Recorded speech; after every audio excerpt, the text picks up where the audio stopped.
Hello student, welcome back to my YouTube channel AK Topper Academy YouTube channel में आपका स्वागत है। उम्मीद करता हूं कि आप सभी अच्छे होंगे। तो आप भी 2024 बोर्ड एग्जाम देने वाले हैं, चाहे आप क्लास 10th में, चाहे आप क्लास 12th में हो। कक्षा 10 एवं 12 वालों के लिए वेरी इंपॉर्टेंट 22 फरवरी 2024 के लिए पेपर में आएगा महत्वपूर्ण प्रश्न बहुविकल्पी। आज हम इस वीडियो में देखने वाला यूपी बोर्ड ने जारी किया महत्वपूर्ण प्रश्न। आज इस वीडियो में हम देखेंगे 2024 के सभी प्रश्न महत्वपूर्ण। तो अभी तक एके टॉपर अकाडमी यूट्यूब चैनल को सब्सक्राइब नहीं किया है तो सब्सक्राइब कर लो और यह वीडियो अपने दोस्तों के पास शेयर कर दो। मैं इसमें बहुत ही मोस्ट इम्पोर्टेंट 45 बहुविकल्पी प्रश्न आज मैं इस वीडियो में डिस्कस करने वाला हूँ। देखते हैं हमारा प्रश्न क्या कहता है। देखता हूँ हमारा पहला नंबर प्रश्न क्या कहता है। इस वीडियो में आज मैं सभी प्रश्न अच्छे से डिस्कस करूँगा। हमारा पहला नंबर प्रश्न है, छायावाद के प्रवर्तक माने जाते हैं। जो छायावाद के हैं वो प्रवर्तक कौन माने जाते हैं, ये आप लोगों को बताना है। छायावाद के जो प्रवर्तक हैं वो जयशंकर प्रसाद हैं। कौन है? जयशंकर प्रसाद जी हैं। हमारा दूसरा नंबर प्रश्न, सुमित्रानंदन पंत की रचना नहीं है। आप लोगों को ये बताना है सुमित्रानंदन पंत की रचना नहीं है। सुमित्रानंदन पंत की रचना नहीं है, ये आप लोगों को बताना है। सुमित्रानंदन की पंत की जो रचना नहीं है वो कौन से, वो रसवंती है। कौन सी? रसवंती। रसवंती जो है वो सुमित्रानंदन पंत की रचना नहीं है। देखते हैं हमारा अगला नंबर प्रश्न, चित्राधार काव्य की भाषा है। चित्राधार काव्य की भाषा है, ये कौन सी भाषा है? तो ये ब्रज भाषा है। कौन सी है? ब्रज भाषा। हमारा चौथा नंबर प्रश्न है जो आपकी एग्जाम की दृष्टि से वेरी इम्पोर्टेंट है।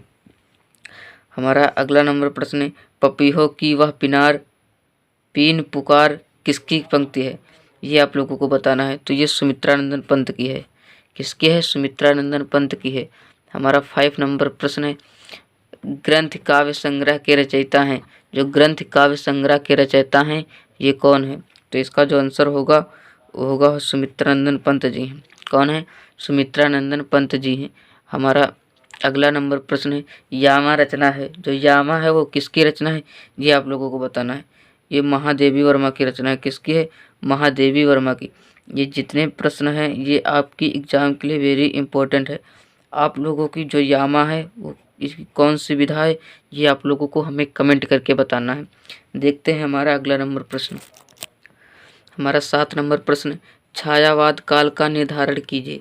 छायावाद काल का निर्धारण कीजिए। जो हमारा छायावाद काल है सन 1919 से 1938 ईस्वी तक माना जाता है। जो छायावाद काल है ये 1919 ईस्वी से 1938 ईस्वी तक माना जाता है। हमारा 8 नंबर प्रश्न है जो आपके एग्जाम के लिए इम्पोर्टेंट है, कामायनी के प्रथम सर्ग का नाम है। जो कामायनी है इसके प्रथम सर्ग का क्या नाम, ये आप लोगों को बताना है। तो है वो इसका जो सर्ग है प्रथम, उसका नाम है चिंता। इसका क्या नाम है? चिंता। हमारा 9 नंबर प्रश्न, राम की शक्ति पूजा कविता के रचयिता हैं। जो राम की शक्ति पूजा इसकी कविता है, इसके जो रचयिता हैं वो कौन है, ये आप लोगों को कमेंट में बताना है। इसका आंसर हमें आप लोग कमेंट कर देंगे। ये प्रश्न आपके एग्जाम के लिए वेरी इंपॉर्टेंट है। आप लोग इसका आंसर हमें कमेंट में बताएं। हमारा 10वां नंबर प्रश्न है, नौका विहार कविता का संबंध किस नदी से है? हमारा जो 10 नंबर प्रश्न है ये आपकी एग्जाम के लिए वेरी इंपॉर्टेंट है। जो नौका विहार कविता का संबंध किस नदी से है, ये आप लोगों को बताना है। इसका जो संबंध है कविता नौका विहार कविता का, वो गंगा नदी से है। किस नदी से है? गंगा नदी से। हमारा अगला नंबर प्रश्न है, निम्नलिखित में से छायावाद के कवि हैं। जो छायावाद के कवि हैं ये आप लोगों को बताना है कौन है। तो छायावाद के जो कवि हैं वो चतुर्भुज दास। कौन है? चतुर्भुज दास। हमारा 12 नंबर प्रश्न है, छायावाद की प्रमुख विशेषता है। छायावाद की प्रमुख विशेषता है तो कौन से है?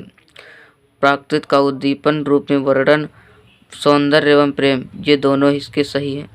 जो छायावाद की प्रमुख विशेषता है वो प्राकृतिक का उद्दीपन, रूप में वर्णन और सौंदर्य एवं प्रेम, ये छायावाद की विशेषताएं हैं।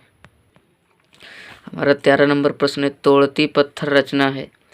तोड़ती पत्थर रचना है, ये किसकी रचना है? यह सूर्यकांत त्रिपाठी निराला की रचना है। ये सूर्यकांत त्रिपाठी निराला की है। हमारा अगला नंबर प्रश्न है, निम्नलिखित में से प्रगतिवादी कवि नहीं है।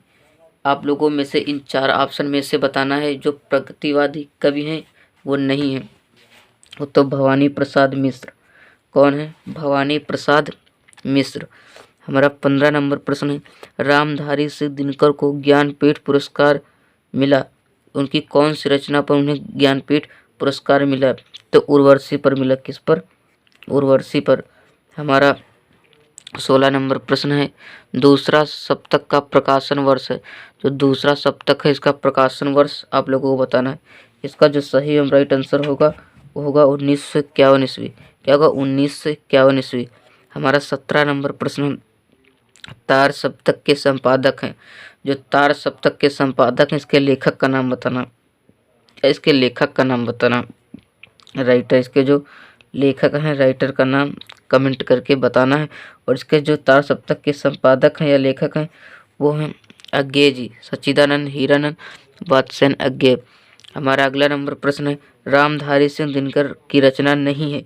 ये आप लोगों को बताना है जो रामधारी सिंह दिनकर की रचना नहीं है। तो इसमें सुनहले सवाल रामधारी सिंह दिनकर की रचना नहीं है, और रसमरथी, परशुराम की प्रतीक्षा और चक्रवाल रामधारी सिंह दिनकर की रचनाएं हैं, और सुनहले सवाल इनकी रचनाएं नहीं है। हमारा देखते हैं 19 नंबर प्रश्न क्या कहता है, आंगन के पार द्वार की रचना है किसकी है? जो आंगन के पार द्वार है किसकी रचना है ये आप लोगों को बताना है। तो इसका जो आंसर होगा वो होगा अज्ञे। क्या होगा? अज्ञे। सच्चिदानंद हीरानंद वात्स्यन अज्ञे इसके रचनाकार होंगे।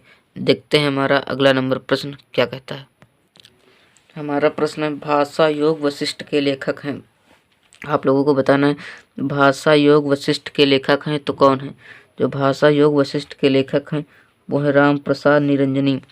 कौन है? राम प्रसाद निरंजनी। हमारा अगला नंबर प्रश्न, राय कृष्णदास गद्य साहित्य के किस युग के लेखक हैं? जो राय कृष्णदास है वो गद्य साहित्य के किस युग के लेखक हैं? तो वो छायावादी युग के लेखक हैं। किसके? छायावादी युग के लेखक हैं। हमारा 3 नंबर प्रश्न है, अष्टयाम के रचयिता हैं। अष्टयाम के रचयिता के आप लोगों को नाम बताना है। जो अष्टयाम के जो रचयिता हैं वो है नाभादास। कौन है? नाभादास। हमारा 4 नंबर प्रश्न है, साहित्यालोचन गद्य की विधा है। साहित्यालोचन गद्य की विधा है तो कौन सी विधा है? वो है आलोचना विधा। कौन सी है? आलोचना विधा। हमारा 5 नंबर प्रश्न है, हरिश्चंद्र को भारतेंद्र की पदवी से सुशोभित किया गया किस सन में किया गया? तो 1880 ईस्वी में। कितने में? 1880 में। हमारा 6 नंबर प्रश्न, शिक्षा का उद्देश्य निबंध संपूर्णानंद द्वारा लिखित किस संग्रह से संकलित है? तो भाषा की शक्ति पर। किसकी? भाषा की शक्ति पर। हमारा 7 नंबर प्रश्न है, अशोक का फूल का निबंध है। जो अशोक का फूल निबंध है ये आप लोगों को किस किस किस, किस पर है? मनोवैज्ञानिक निबंध, ललित निबंध, बुद्ध प्रधान निबंध या ऐतिहासिक निबंध? इसका जो आप लोगों को आंसर होगा, इसका जो आप लोग आंसर करेंगे वो हमें कमेंट करके बताएं। इसका जो सही एवं राइट आंसर हमें कमेंट करके बताएं। हमारा 8 नंबर प्रश्न है, कन्यादान निबंध के लेखक हैं। कन्यादान निबंध के लेखक हैं ये आप लोगों को बताना है। जो कन्यादान निबंध के लेखक हैं वो हैं सरदार पूर्ण सिंह। कौन है? सरदार पूर्ण सिंह। हमारा 9 नंबर प्रश्न, दौलतपुर रायबरेली उत्तर प्रदेश का जन्म स्थान है। जो दौलतपुर रायबरेली उत्तर प्रदेश का जन्म स्थान है तो है महावीर प्रसाद द्विवेदी का। किसका है? महावीर प्रसाद द्विवेदी का। हमारा 10 नंबर प्रश्न है, खड़ी बोली का प्रथम उप महाकाव्य है। जो खड़ी बोली का प्रथम महाकाव्य है वो कौन है? तो है वो हो प्रिय प्रवास। कौन सा है? प्रिय प्रवास। हमारा 11 नंबर प्रश्न है, रामचंद्र शुक्ल ने जिस काल को वीरगाथा काल कहा उसे आदिकाल किसने कहा? जो आचार्य रामचंद्र शुक्ल जी थे उन्होंने रामचंद्र शुक्ल को वीरगाथा काल कहा, उसे आदिकाल किसने कहा? हमारा अगला नंबर प्रश्न है, जो इसके ऑप्शन है वे आप लोगों को मैं दिखाता हूँ 11 नंबर प्रश्न के। तो कौन है? किसने कहा था? हजारी प्रसाद द्विवेदी ने। हमारा 12 नंबर प्रश्न है, राहुल संस्कृत्यानंद का वास्तविक नाम क्या है? जो राहुल संस्कृत्यानंद का वास्तविक नाम क्या है? तो वह केदारनाथ पांडेय। क्या था? केदारनाथ पांडेय। हमारा 13 नंबर प्रश्न है, रसज्ञ रंजन कृत के लेखक हैं। रसज्ञ रंजन कृत के लेखक हैं, यह आप लोगों को बताना है। इसको जो लेखक हैं वो हैं महावीर प्रसाद द्विवेदी। कौन है? महावीर प्रसाद द्विवेदी। हमारा 14 नंबर प्रश्न है, संयोगिता स्वयंवर कृति है। जो संयोगिता स्वयंवर कृति है ये किसकी कृति है? तो वह श्रीनिवास दास। किसकी है? श्रीनिवास दास। हमारा अगला नंबर प्रश्न है, बाल बोधनी के संपादक हैं। बाल बोधनी के संपादक हैं तो कौन है? जो बाल बोधनी के संपादक हैं वो भारतेंदु हरिश्चंद्र जी हैं। कौन है? भारतेंदु हरिश्चंद्र जी। हमारा 16 नंबर प्रश्न है, नागरी प्रचारी सभा की स्थापना हुई किस युग में हुई? ये आप लोगों को बताना है। वो द्विवेदी युग में हुई। किसमें हुई? द्विवेदी युग में। हमारा 17 नंबर प्रश्न है, बाल कृष्ण भट्ट द्वारा संपादित पत्रिका है। जो बाल कृष्ण भट्ट द्वारा संपादित पत्रिका है वो कौन है? तो वह हिंदी प्रदीप। कौन है? हिंदी प्रदीप। हमारा अगला नंबर प्रश्न है 18। हमारा 18 नंबर प्रश्न है, ब्राह्मण पत्र के संपादक हैं। ब्राह्मण पत्रिका के संपादक हैं तो वो है प्रताप नारायण मिश्र। कौन है? प्रताप नारायण मिश्र। हमारा 19 नंबर प्रश्न है, कवि वचन सुधा नामक पत्रिका के संपादक थे। जो कवि वचन सुधा नामक पत्रिका के संपादक थे वो भारतेंदु हरिश्चंद्र जी थे। कौन थे? भारतेंदु हरिश्चंद्र जी थे। हमारा 20 नंबर प्रश्न है, हंस नामक पत्रिका के संपादक थे। हंस नामक पत्रिका के संपादक कौन थे? वो थे महावीर प्रसाद द्विवेदी। कौन थे? महावीर प्रसाद द्विवेदी। हमारा 21 नंबर प्रश्न, कौन सा ग्रंथ आदिकाल का है? इसमें आप लोगों को बताना है कौन सा ग्रंथ आदिकाल का है। तो वह बीसल देव रासो। कौन है? बीसल देव रासो।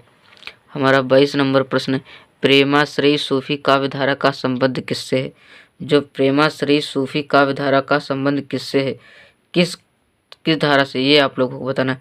कृष्ण भक्त, सगुण भक्त, निर्गुण भक्त या राम भक्त, ये आप लोगों को बताना है। तो इसका जो संबंध है वो निर्गुण और निर्गुण भक्ति से। हमारा 23 नंबर प्रश्न, भक्तिकालीन कवि कौन है?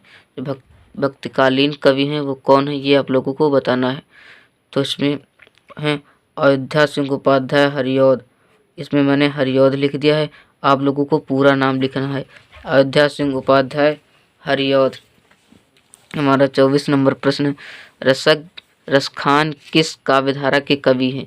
जो रसखान हैं वो किस काव्यधारा के कवि हैं? ये आप लोगों को बताना है। प्रेमाश्रयी काव्यधारा, निर्गुण भक्ति काव्यधारा, सगुण भक्ति काव्यधारा या कृष्ण भक्ति काव्यधारा। जो रसखान जी थे वो कृष्ण भक्ति शाखा के थे, कृष्ण भक्ति काव्यधारा के थे। हमने इसमें 45 बहुविकल्पी डिस्कस किया हूँ। उम्मीद करता हूँ कि ज़्यादा से ज़्यादा आप लोगों को आते हैं। जो नहीं आते हैं उनके एक नोट्स बना लो, एक नोट्स बना लो ताकि आपको याद करने में बहुत ही आसानी होगी और आप भी अच्छे से अच्छे आप स्कोर बना पाएंगे। अच्छे से अच्छा आप अपना स्कोर बना पाएंगे यूपी बोर्ड 2024 में। तो वीडियो कैसा लगा? वीडियो अच्छा लगा तो एक वीडियो को एक लाइक कर दो और इस चैनल पर नए हो तो चैनल को सब्सक्राइब कर दो। इस चैनल पर 2024 बोर्ड एग्जाम की संपूर्ण तैयारी कराई जाएगी, PDF हैंड राइटिंग नोट्स के साथ। तो अभी तक वीडियो को शेयर नहीं किया है तो अपने दोस्तों के पास शेयर कर दो। Thank you. जय हिंद, जय भारत, जय वंदे मातरम। मिलते हैं नेक्स्ट वीडियो में, जब तक के लिए।